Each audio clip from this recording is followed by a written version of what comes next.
1 Korintus 15 ayat yang pertama, kebangkitan Kristus. Dan sekarang saudara-saudara, aku mau mengingatkan kamu kepada Injil yang kuberitakan kepadamu dan yang kamu terima, yang di dalamnya kamu teguh berdiri. Oleh Injil itu kamu diselamatkan asal kamu teguh berpegang padanya seperti yang telah kuberitakan kepadamu, kecuali kalau kamu telah sia-sia saja menjadi percaya. Sebab yang sangat penting telah kusampaikan kepadamu, yaitu apa yang telah kuterima sendiri, ialah bahwa Kristus telah mati karena dosa-dosa kita sesuai dengan kitab suci, bahwa ia telah dikuburkan dan bahwa ia telah dibangkitkan pada hari yang ketiga sesuai dengan kitab suci, bahwa ia telah menampakkan diri kepada Kefas dan kemudian kepada ke-12 muridnya.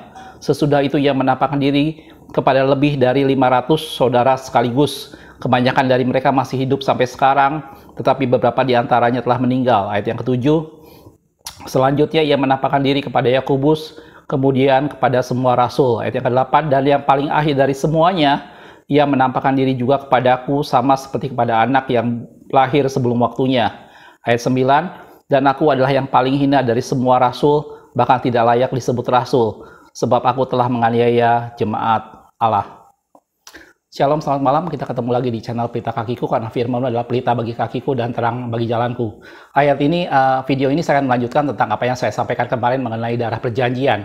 Karena pada video ini, esok hari kita akan memperingati kebangkitan Kristus, dan pada video ini saya akan membahas mengenai kuasa kebangkitan. Dan tadi dalam firman Tuhan, Paulus mengatakan bahwa dia sudah menyampaikan semua yang telah dia terima. Bagaimana Kristus telah mati oleh dosa-dosa kita, dikatakan seperti itu. Dan dia dikuburkan, dan dia bangkit pada hari yang ketiga, semuanya sesuai dengan kitab suci. Gitu. Nah, dari sini kita akan membahas mengenai kuasa kebangkitan. Bagaimana ada satu kuasa yang besar pada pribadi Yesus sehingga dia bangkit dan mengalahkan maut.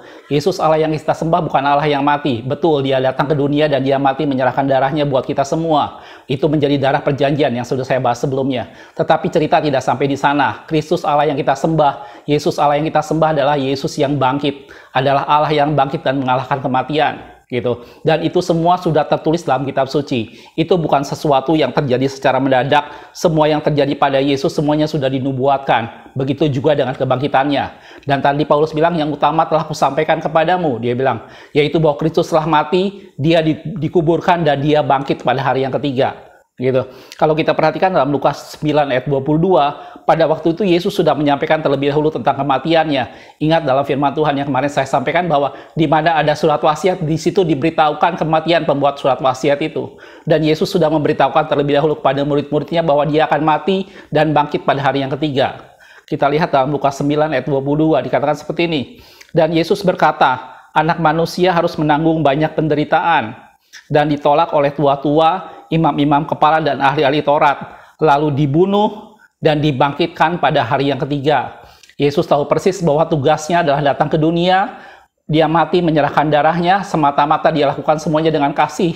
Dia tidak lakukan dengan terpaksa, dia lakukan semua karena dia mengasihi manusia. Dan dia menyerahkan darahnya menjadi darah perjanjian bagi kita semua. Dan dibilang dia akan mati dan dibangkitkan pada hari yang ketiga. Nah, itu yang esok hari kita akan peringati. Itu menjadi satu kebanggaan buat kita semua bahwa Allah kita adalah Allah yang bangkit. Allah yang berkuasa atas segala sesuatu, gitu ya. Kalau kita perhatikan dalam Yohanes 10 ayat 17-18 dikatakan seperti ini. Bapa mengasihi aku. Ini Yesus waktu berkata tentang gembala yang baik, gitu ya. Bapa mengasihi aku dan oleh karena aku menyerahkan nyawaku untuk menerimanya kembali. Yesus tahu persis bahwa dia menyerahkan nyawanya untuk menerimanya kembali. Tidak ada seorang pun mengambilnya daripadaku, melainkan aku memberikannya menurut kehendakku sendiri. Jadi Yesus mati bukan karena dia ditangkap. Dia mati karena dia menyerahkan dirinya. Dan dia bilang, dikatakan tidak ada seorang pun yang dapat mengambilnya daripadaku, melainkan aku memberikannya menurut kehendakku. Yesus mati, darahnya tercurah, itu karena Yesus mengasihi manusia, dan atas kehendaknya darahnya menjadi darah perjanjian bagi kita. Gitu ya. Di lanjutannya, aku berkuasa memberikannya dan berkuasa mengambilnya kembali. Wow, itulah Allah kita. Jadi kalau orang berkata, Allahnya orang Kristen mati, maaf saudaraku. Allah orang Kristen pernah mati hanya 3 hari, dan kemudian dia bangkit dan menjadi Allah yang berkuasa. Dan Yesus katakan, dia bilang, aku memberikannya sesuai dengan kehendakku, dan aku berkuasa mengambilnya kembali. Gitu ya. Inilah tugas yang kuterima dari Bapakku. Jadi Yesus datang ke dunia dengan satu misi, bahwa dia akan menyerahkan nyawanya, dia akan menyerahkan darahnya, tetapi tidak hanya sampai di sana. Hanya 3 hari Yesus kemudian melakukan segala sesuatu dan menyelesaikan tugas Bapa, dan dia bilang dia berkuasa untuk mengambilnya kembali. Dan dia menyerahkan nyawanya untuk menerimanya. Tidak ada seorang pun yang bisa mengambilnya kalau Yesus tidak memberikannya. Itu satu kenyataan yang esok hari kita akan peringati sama-sama. Esok hari kita akan memperingati bagaimana Yesus Allah kita bangkit dari kematian. Bagaimana Yesus Allah kita mengalahkan maut. Dan dia naik ke surga dan menjadi Allah buat selama-lamanya. Dan dia berjanji akan datang kembali untuk menghakimi segala sesuatu. Dia akan datang kembali menjadi hakim atas segala sesuatu. Gitu ya. Dan dari sini kita akan melihat tentang kuasa kebangkitan. Bagaimana pada diri Yesus ada satu kuasa yang membangkitkan dia. Pada saat dia disalibkan, orang mengejek-ejek dia dan berkata, engkau yang hendak merobohkan bait suci dalam 3 hari, bagaimana engkau tidak bisa menyelamatkan dirimu sendiri? Yesus menutup mulutnya dan tidak berkata apa-apa, tetapi dalam dirinya ada satu kuasa yang akan membangkitkan dia kembali. Yesus mengerti pada satu kuasa kebangkitan yang dia miliki. Karena itu akan membangkitkan dia kembali. Dan Yesus berkata, aku berkuasa untuk memberikannya kepada yang kau kehendaki, dan aku berkuasa untuk mengambilnya kembali. Gitu ya. Nah, itu yang akan kita peringati besok. Bagaimana Yesus adalah Allah yang bangkit kembali dari segala kematian, gitu ya. Kalau kita bicara kuasa kebangkitan, maka yang pertama yang ingin saya sorot di sini bahwa itu semua membuktikan bahwa Dia adalah Allah.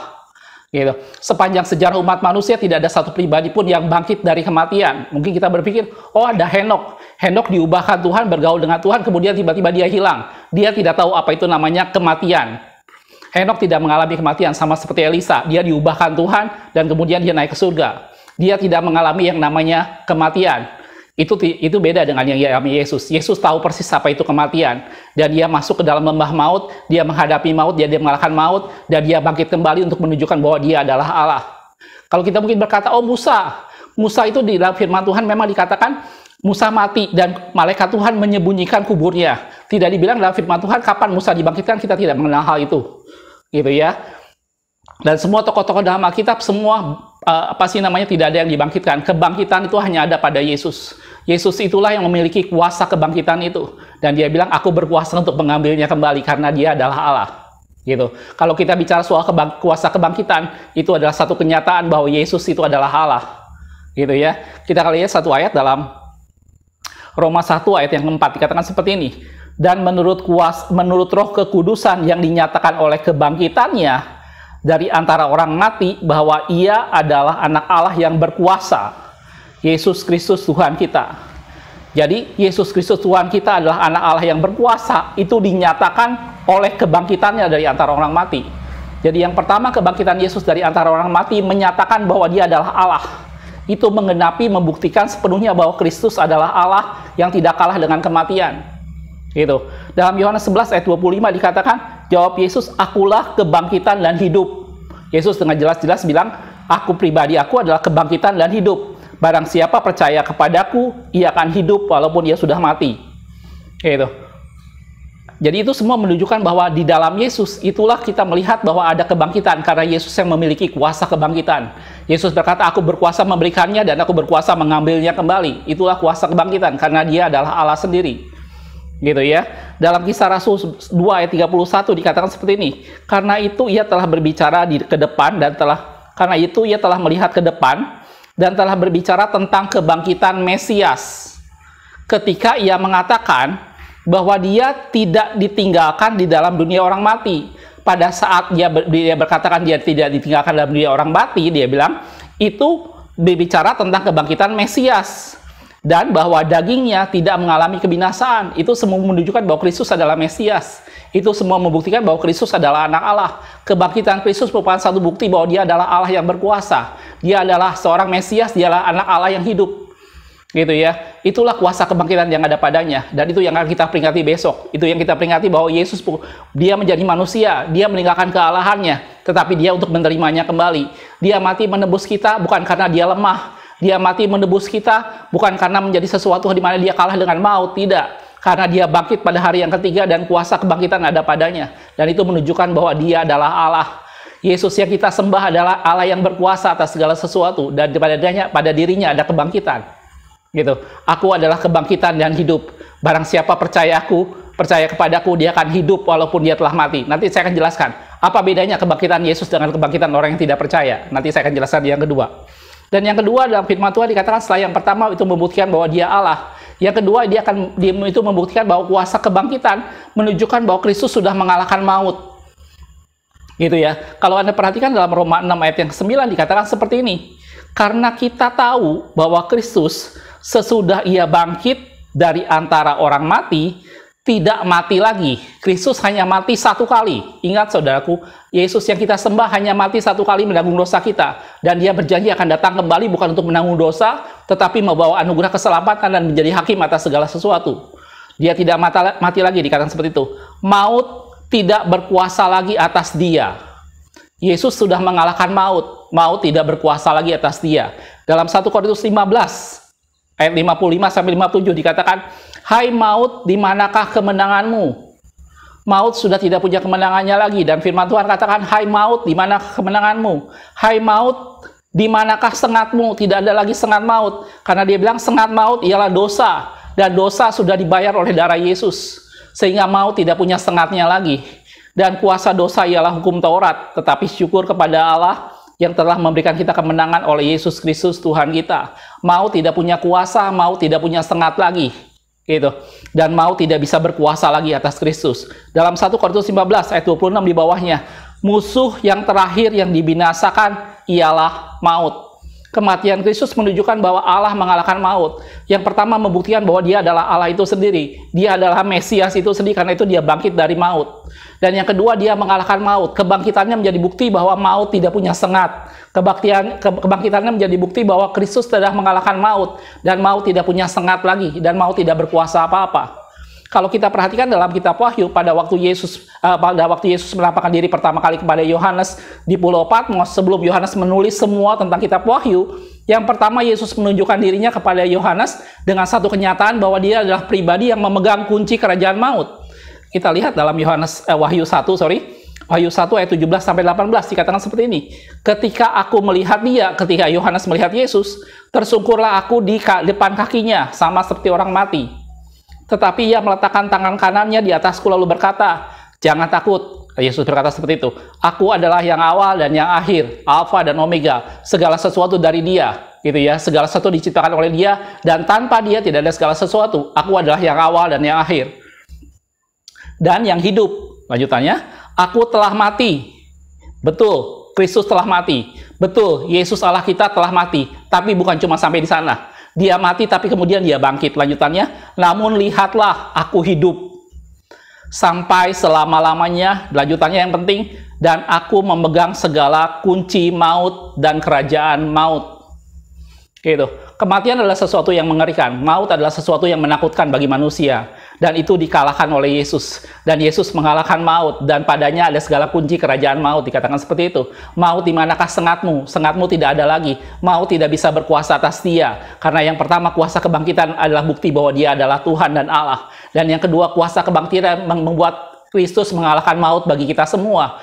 Manusia tidak usah khawatir dengan maut. Firman Tuhan katakan, "Bagiku hidup adalah Kristus dan mati adalah suatu keuntungan." Tidak ada sesuatu yang menakutkan dengan maut, karena Kristus sudah mengalahkan maut itu. Kebangkitannya menjadi bukti bahwa maut dikalahkan oleh Kristus. Gitu ya saudaraku. Itu yang kedua. Nah, kalau kita bicara yang ketiga tentang kuasa kebangkitan, tentunya Anda tahu dalam firman Tuhan bagaimana dikatakan bahwa Kristus menjadi yang sulung dari semua saudara, dan dia membuka jalan bagi kita untuk kebangkitan. Gitu ya. Saya balik ke 1 Korintus 15 tadi, di ayat yang bawahnya, ayat 20-21 dikatakan, "Tetapi yang benar ialah bahwa Kristus telah dibangkitkan dari antara orang mati sebagai yang sulung dari antara orang-orang yang telah meninggal." Lanjutannya, "Sama seperti maut datang karena satu orang manusia, demikian juga kebangkitan orang mati datang karena satu orang manusia."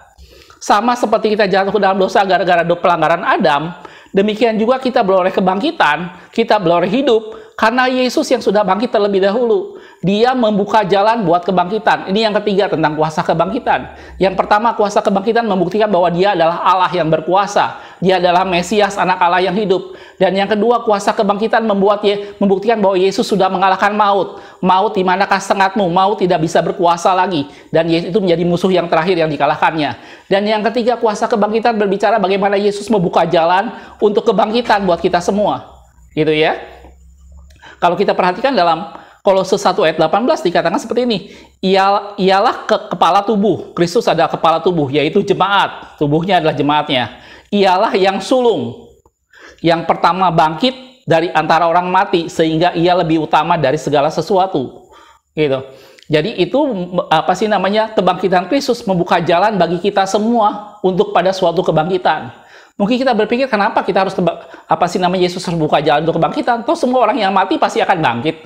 Toh seorang yang mati rohnya pasti akan masuk pasti akan ke akhirat, istilah orang sekarang. Gitu ya. Tetapi yang dimaksud dengan Kristus adalah dia membuka jalan buat kebangkitan, karena kebangkitan di sini ada dua, saudaraku. Yaitu pertama adalah kebangkitan yang membawa pada hidup, dan yang kedua adalah kebangkitan yang membawa pada kematian. Jadi ada dua hal yang berbeda dalam firman Tuhan tentang kebangkitan. Karena itu Yesus berkata bahwa aku adalah kebangkitan dan hidup. Karena ada dua perbedaan di sana. Yang pertama adalah dari dia mati, dia dibangkitkan, dan kemudian kebangkitan itu membawa pada hidup. Tetapi yang kedua, yang mati kemudian dia dibangkitkan, tetapi kebangkitan ini membawa pada kematian yang kedua. Itu yang disebut dengan kematian kekal. Gitu ya. Kalau kita lihat dalam Kisah Rasul 24 ayat 15, Paulus bilang seperti ini, aku menaruh pengharapan kepada Allah, sama seperti mereka juga, bahwa akan ada kebangkitan semua orang mati. Betul, ada kebangkitan buat semua orang mati, baik orang yang benar maupun orang yang tidak benar. Tadi saya sudah bilang, mungkin kita berpikir semua orang pasti nanti akan bangkit. Tapi beda, saudaraku, kebangkitan dalam Kristus itu berbeda. Karena ada dua yang tadi saya sudah bilang, kebangkitan itu adalah dari kematian, dia dibangkitkan. Tapi kebangkitan yang bukan di luar Kristus itu membawa pada kematian. Itu yang disebut dengan kematian kedua. Tetapi Kristus adalah kebangkitan dan hidup. Suatu kebangkitan dari kematian yang membawa pada kehidupan selama-lamanya. Kalau kita lihat ayatnya dalam Wahyu 20 ayat yang ke-6 dikatakan seperti ini. Berbahagialah dan kuduslah ia yang mendapat bagian dalam kebangkitan pertama. Kematian kedua tidak berkuasa lagi atas mereka.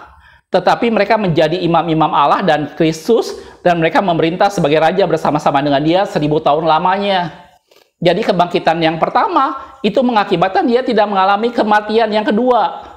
Orang yang di luar Kristus, pada saat dia mati, kemudian rohnya dibangkitkan, rohnya sampai kepada Bapa dan dia dihakimi, maka dia berhadapan dengan kematian kedua. Itu yang disebut dengan lautan api dan belerang. Itu ayatnya ada dalam Wahyu 20 ayat 14. Dikatakan seperti ini, lalu maut dan kerajaan maut dilemparkan ke dalam lautan api. Itulah kematian kedua, lautan api. Jadi kebangkitan ada dua, orang benar dan orang tidak benar. Kita semua pasti akan dibangkitkan, betul. Tetapi Yesus membuka jalan untuk kebangkitan dan hidup.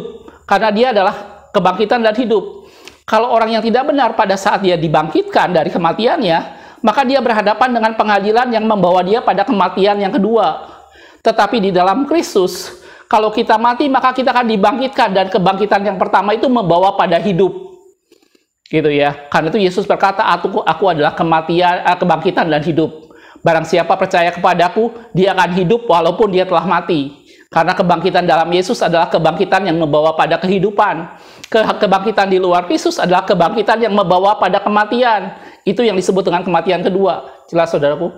Gitu. Dan Yesus membuka jalan buat kebangkitan dan hidup. Yesus membuka jalan, kebangkitannya membuka jalan buat kebangkitan kita semua. Sehingga kita ada harapan. Sehingga kita punya pengharapan bahwa kalau kita mati, kita akan dibangkitkan yang membawa pada kehidupan. Kita tidak usah khawatir dengan kematian, kita tidak usah khawatir dengan maut, karena semuanya sudah dikalahkan. Dan kita percaya bahwa kita akan dibangkitkan, dan pada saat kita dibangkitkan, kebangkitan itu membawa kita pada hidup yang kekal. Membawa kita bersama-sama memerintah dengan Allah. Gitu ya, saudaraku. Jadi saudaraku, itulah 3 hal yang kita perlu perhatikan kalau kita berbicara masalah kuasa kebangkitan. Yang pertama kita bicara tadi masalah Kristus adalah Allah, itu membuktikan bahwa Kristus adalah Allah, gitu ya. Dia adalah Mesias, putra Allah itu sendiri. Dan yang kedua, Yesus mengalahkan maut. Maut di manakah sengatmu? Kuasa maut sudah dikalahkan dengan kematian Kristus. Dan yang ketiga, Kristus membuka jalan buat kebangkitan. Gitu. Jelas, saudaraku? Nah, ini semua yang membuat kita harus bersyukur pada Tuhan bahwa dengan kehadiran Kristus, dengan Yesus Kristus ada dan bangkit, maka kita punya pengharapan baru. Kita punya pengharapan baru untuk suatu kehidupan yang kekal. Kita punya pengharapan tentang sesuatu hal yang semua yang sudah Allah janjikan, yang sudah Allah genapi dengan darahnya. Gitu. Kebangkitan Kristus menjadikan penggenapan itu semua. Kebangkitan Kristus mengembalikan Kristus pada kemuliaan yang sesungguhnya dan membuka jalan bagi kita. Membuka jalan bagi kita untuk sampai kepada Allah. Gitu ya. Dalam Filipi 3 ayat 10-11 Paulus katakan seperti ini, yang ku kehendaki adalah mengenal dia dan kuasa kebangkitannya. Aku pengen mengenal kuasa kebangkitannya. Supaya pada waktu aku mengenal kuasa kebangkitannya, Paulus bilang, aku tahu bahwa dia adalah Allah. Aku tahu bahwa dia adalah Mesias. Aku tahu bahwa dia adalah anak Allah yang hidup. Dan pada saat aku mengenal kuasa kebangkitannya, aku tahu bagaimana Kristus mengalahkan maut. Setiap kali aku diperhadapkan dengan maut, tetapi aku tahu bahwa Kristus mengalahkan maut. Dan di dalam Kristus, maut tidak ada sengatnya lagi. Dan pada saat aku mengenal kuasa kebangkitannya, aku tahu bahwa kebangkitan Kristus menjanjikan hidup yang kekal. Gitu. Kebangkitan Kristus membuka jalan buat kita untuk mencapai hidup yang kekal. Gitu. Kuasa kebangkitannya dan persekutuan dalam penderitaannya, kata Paulus, di mana aku menjadi serupa dengan dia dalam kematiannya, supaya akhirnya aku beroleh kebangkitan dari antara orang mati. Itu kerinduan kita sama-sama. Kerinduan kita sama-sama, kita bisa mengenal dia dan kita bisa mengalami kuasa kebangkitannya. Pada saat kita mengalami kuasa kebangkitan, kita semakin mengerti, kita semakin menyadari bahwa Yesus itu adalah Allah. Dia berkuasa atas segala sesuatu. Tidak ada Allah yang lain yang kita sembah. Yesus itu adalah Allah yang berkuasa. Dia datang ke dunia dan menyerahkan nyawanya dan mati bagi kita. Tapi pada hari yang ketiga dia bangkit dan berkuasa karena dia adalah Allah. Maut tidak bisa mengalahkan dia. Maut tidak bisa menahannya. Karena yang kedua, kuasa kebangkitan membuat Kristus mengalahkan maut. Maut tidak ada lagi sengatnya. Dan yang ketiga, kebangkitan Kristus membuka jalan bagi kita buat suatu kebangkitan dan hidup. Dan kita akan bersama-sama memerintah, kata Tuhan, seperti itu. Dalam 1 Petrus 1 ayat yang ketiga dikatakan, terpujilah Allah Bapa Tuhan kita Yesus Kristus, yang karena rahmatnya yang besar telah melahirkan kita kembali oleh kebangkitan Kristus dari antara orang mati. Kebangkitan Kristus dari antara orang mati telah melahirkan kita kembali. Dikatakan seperti itu. Kepada suatu hidup yang penuh pengharapan. Gitu. Kebangkitan Kristus sekarang menjadi harapan kita. Dalam firman Tuhan bilang, sia-sialah pengharapan kita kalau Kristus tidak dibangkitkan. Tetapi yang benar bahwa Kristus telah dibangkitkan, sehingga pengharapan kita dalam Kristus tidak sia-sia. Dan itu membawa pengharapan pada dikatakan hidup yang penuh dengan pengharapan. Gitu. Dan ingat satu hal lagi, kebangkitan Kristus merupakan titik awal bahwa Kristus akan berjanji untuk datang kedua kalinya.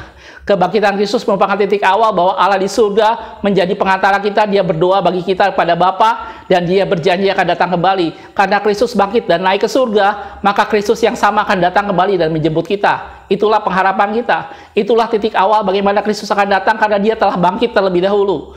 Dia bangkit kembali pada kerajaannya, dia bangkit dengan segala kuasanya, bahkan kepadanya dikaruniakan nama di atas segala nama, dan dia berjanji akan datang kembali menjemput kita buat yang kedua kalinya. Gitu ya. Kita lihat dalam Ibrani 9 ayat 28. Di video terakhir saya pernah menyinggungnya. Demikian pula Kristus hanya satu kali saja mengorbankan dirinya untuk menanggung dosa banyak orang. Lanjutannya, sesudah itu dia akan menyatakan dirinya sekali lagi. Ingat saudaraku, setelah Kristus mati, setelah Jumat Agung kemarin kita rayakan dan besok kita akan merayakan kebangkitan Kristus, dia bilang Kristus telah menanggung dosa kita. Itu mengorbankan dirinya. Dia bilang sesudah itu dia akan menyatakan dirinya sekali lagi. Sekali lagi Kristus akan datang. Dia akan datang menyatakan dirinya. Dia bilang tanpa menanggung dosa. Dia tidak datang lagi seperti bayi yang kecil. Dia tidak akan datang lagi sebagai orang yang menyerahkan nyawanya bagi dosa kita. Tidak. Tapi dia akan datang sebagai raja yang berkuasa. Dia akan datang sebagai hakim yang adil dengan segala kekayaan kemuliaannya. Gitu. Dan kebangkitan Kristus menjadi titik awal bahwa Kristus akan berjanji akan datang kembali. Dia bilang gitu.